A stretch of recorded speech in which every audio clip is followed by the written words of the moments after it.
অবৈধ সম্পদ অর্জনের অভিযোগে ঢাকা ১৬ আসনের সাবেক সংসদ সদস্য মোহাম্মদ ইলিয়াস উদ্দিন মোল্লা ও তার স্ত্রী ফরিদা ইলিয়াসের বিরুদ্ধে পৃথক দুটি মামলা করেছে দুর্নীতি দমন কমিশন। সোমবার এ তথ্য জানান দুদকের মহাপরিচালক আক্তার হোসেন। দুদকের অভিযোগে বলা হয়, ইলিয়াস মোল্লা সংসদ সদস্য হিসেবে দায়িত্ব পালনকালে ক্ষমতার অপব্যবহার করে ঘুষ ও দুর্নীতির মাধ্যমে তার জ্ঞাত আয়ের সঙ্গে অসঙ্গতিপূর্ণ ১৪,৮,০০,০০০ টাকা মূল্যের সম্পত্তি অর্জন করেন। এছাড়া ৪০টি ব্যাংক ও আর্থিক প্রতিষ্ঠানের হিসাবে ১৭৩,৪৬,০০,০০০ টাকার অস্বাভাবিক লেনদেনের অভিযোগে ইলিয়াস মোল্লার নামে একটি মামলা দায়ের করা হয়।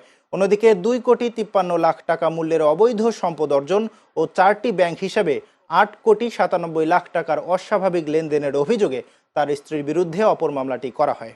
অভিযোগ সংশ্লিষ্ট ফরিদা ইলিয়াস তার স্বামী সাবেক সংসদ সদস্য জনাব মোহাম্মদ ইলিয়াস উদ্দিন মোল্লার সহায়তায় জ্ঞাত আয়ের উৎসের সাথে অসঙ্গতিপূর্ণ ২,৫৩,০০,০০০ টাকারও বেশি মূল্যের সম্পত্তির মালিকানা অসাধু উপায়ে অর্জনপূর্বক দখলে রাখা এবং ৪টি ব্যাংক হিসাবে জ্ঞাত আয়ের উৎসের সাথে অসঙ্গতিপূর্ণ ৮,৯৭,০০,০০০ টাকারও বেশি মূল্যের অর্থ অস্বাভাবিক লেনদেনের মাধ্যমে উক্ত অর্থ জ্ঞাতসারে স্থানান্তর, রূপান্তর এবং হস্তান্তর করার অপরাধ অনুসন্ধানকালে প্রমাণিত হয়েছে।